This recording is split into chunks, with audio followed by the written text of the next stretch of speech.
안녕하세요. 드라마 읽어드리는 채널 리뉴얼입니다. 이번 주 슈룹은 누구도 예상하지 못했던 전개로 흘러갔습니다.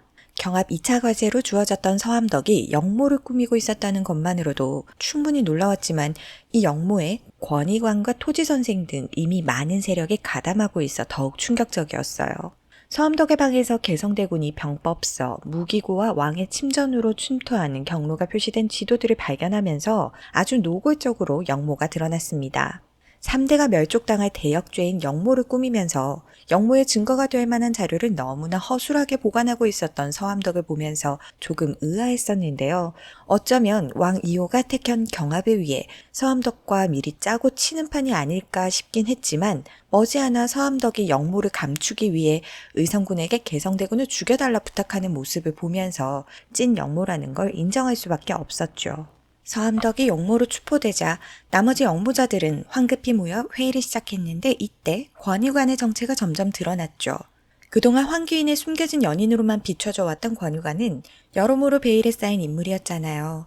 세자가 죽은 이후 갑자기 사라진 권유관을 찾아내기 위해 중전 화령이 샅샅이 조사를 했지만 아직까지도 그렇다 할 정보를 알아내지는 못했어요. 어쩌면 아직까지 공개되지 않은 그 어떠한 이유로 원래 신분을 숨기고 신분 세탁을 해서 살고 있었기 때문에 그에 대한 정보를 찾기 어려웠던 건 아닐까요? 권희관이 역모자들의 우두머리인 듯 상석에 앉아 새롭게 등장한 남자에게 서암덕의 고문을 담당하는 사람이 누구인지 비밀스럽게 알아보라는 지시를 내리는데요. 권희관보다 훨씬 연배가 높아 보이는 토지선생도 이런 권희관에게 존댓말을 쓰며 깍듯하게 대하는 태도를 보여 보통 신분이 아닐 수도 있겠다는 추측을 하게 됐습니다. 실제 역사를 보더라도 역모의 수장이 된다는 건 절대로 명분 없이는 불가능하고 보통은 역모의 수장이 그 다음 왕위를 잇게 됐었는데요. 그래서 권희관이 죽은 줄 알았지만 살아있었던 패비윤 씨의 아들 중 한 명일 것 같습니다. 과거 대비는 태인세자를 죽이고 나서도 끊임없이 패비윤 씨를 위협하다 결국 살아있던 나머지 대군들조차 모두 죽이려 했었어요. 다리를 저는 익현은 장애가 있다는 이유로 애초에 왕이 될 수 없었기 때문에 그를 제외한 나머지 대군들은 대비로 인해 칼에 베어 죽고 목매달려 죽는 장면이 나왔었죠. 그런데 딱 한 명, 그냥 물속에서 엎어진 상태로 얼굴조차 보여주지 않은 채 익사한 것으로 표현된 대군이 한 명 있었죠.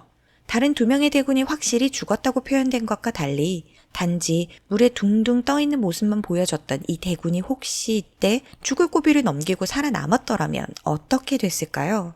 대비의 눈을 속이기 위해 신분을 숨긴 채 숨죽이고 살다 형님과 어머님의 복수, 가문의 복수를 위해 아주 오래전부터 역모를 꾸며왔던 이가 패비윤 씨의 숨겨둔 아들 권희관일 수도 있을 것 같아요.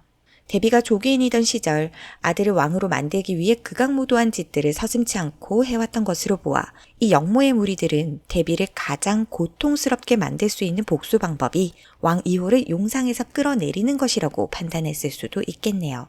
보태어 물기원주라는 말처럼 태인세자의 죽음 이후 그 뒤는 적통 대군들이 물려받았어야 함이 마땅하나 대비의 계략에 의해 멸문을 당했으니 그 자리를 원래대로 되돌리기 위해 이 역모를 꾸몄을 것 같아요.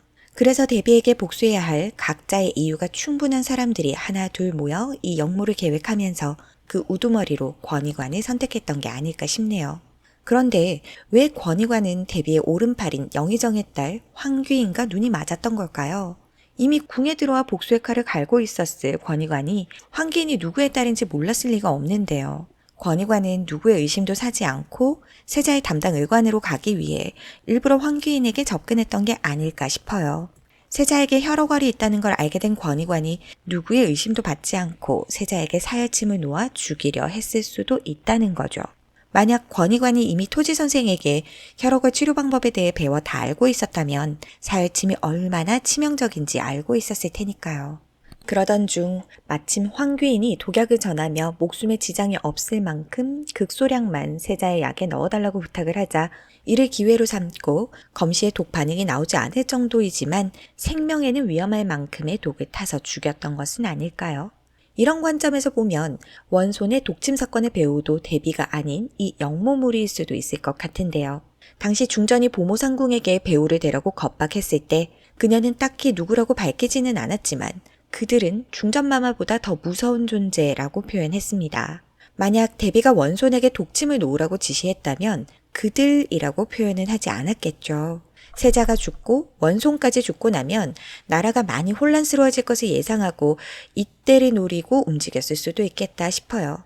많은 분들이 예상하시는 것처럼 의성군이 왕 이호의 친자가 아니라 황기인과 권희관 사이에서 난 아들이라면 선왕과 윤왕후의 적통왕자인 권희관의 피를 이어받았으니 이번 기회에 의성군을 세자 자리에 올려 다시 그들이 왕좌를 차지하려고 역모를 꾸몄던 것이라 추측되네요.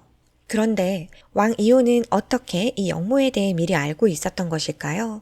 물론 아직까지 왕 이호가 역모에 대해 어디까지 알고 있는지는 알 수가 없는 상황이긴 하지만 이미 교지를 내리기 전부터 서암덕이 역모를 꾸미고 있다는 사실은 알고 있었던 것이 확실한데요. 죽을 고비를 넘기고 깨어난 개성대군이 왕에게 역모 사실을 알려야 한다고 정신없이 허둥대는 반면 중전은 아주 차분하게 이미 알고 계신다라고 했으니까요. 어쩌면 왕은 서암덕의 역모 정황을 포착한 왕자들이 그 증거를 찾아 군가마가 아니라 밧줄로 꽁꽁 묶어 싸매 관아에 데려다 주길 바랬을지도 모르겠어요. 이는 왕 이호에 대한 효심과 충심에 더불어 나라의 안위를 얼마나 생각하는 건지 한눈에 알아볼 수 있을 테니까요. 그럼에도 불구하고 아비가 아들들을 역모의 한가운데로 등 떠밀어 보냈다는 건 조금 억지스러운 내용이었지 않았나 싶기도 합니다. 본론으로 돌아와 이호가 역모에 대해 미리 알 수 있었던 이유에 대해 생각해보면 아무래도 역적무리 속에 이중첩자가 있다는 가설에 힘이 실리는데요. 역모의 수장이자 왕좌를 되찾으려 하는 권위가는 아닐 테고 개성대군의 암살을 사주한 서암덕도 아니겠죠. 대비 때문에 궁에서 쫓겨난 뒤 죽을 고비를 넘긴 토지 선생도 첩자로 보기엔 무리가 있는데요. 따라서 이번 주 역모 회의에서 새롭게 등장한 남자가 이중첩자일 수도 있겠다는 생각이 드네요. 회의 중 대화의 흐름상 이 남자는 아직까지 궁에 남아 있으면서 궁궐 내 일어나는 일에 대해 역모 무리에게 알려주고 있는 듯 했습니다. 의성군에 의해 살인죄 누명을 쓰고 어쩔 수 없이 교지를 받아 궁으로 들어갔던 서암덕이 역모죄로 추포됐다는 사실을 이 남자가 역모 무리에게 알린 것을 보면 알 수 있죠. 어떠한 이유에서 역모에 가담은 했지만 이후 왕 이호의 곁을 지키면서 점점 왕에 대한 신뢰가 두터워져 역모에 대해 사실대로 고백했으나 왕은 훗날을 도모하기 위해 그에게 이중첩자가 되어줄 것을 부탁했을 수도 있을 것 같네요. 대비의 치마폭에 쌓여 허수아비 같아 보였던 왕 이호가 점점 독립적으로 세력을 펼쳐나가는 점을 보아 궁 밖의 역모 세력을 엄히 다스리는 모습을 본보기 삼아 국내 세력까지 한 번에 장악하기 위해 역모에 대해 알면서도 그동안 숨죽이며 큰 그림을 그려왔던 것은 아닐까 하는 생각이 드네요. 이번 특현으로 역모가 공공연하게 드러난 이상 이제 서암덕을 시작으로 역모 무리에 대한 숙청이 이루어질 텐데요. 권희관이 역모에 가담했다는 사실을 왕 이호보다 중전이 먼저 알게 되고 패비윤 씨가 이미 한 번 죽은 목숨인 아이를 가엾게 여기고 한 번만 눈 감아달라고 중전 화령에게 간청하게 되지 않을까 싶어요. 이렇게 해서 패비윤 씨가 아껴뒀던 소원 한 가지를 쓰게 되는 거죠. 다음 주 역모의 피바람 그 결과가 어떻게 될지 기대해보며 오늘 리뷰 마칩니다. 시청, 구독, 좋아요 감사합니다.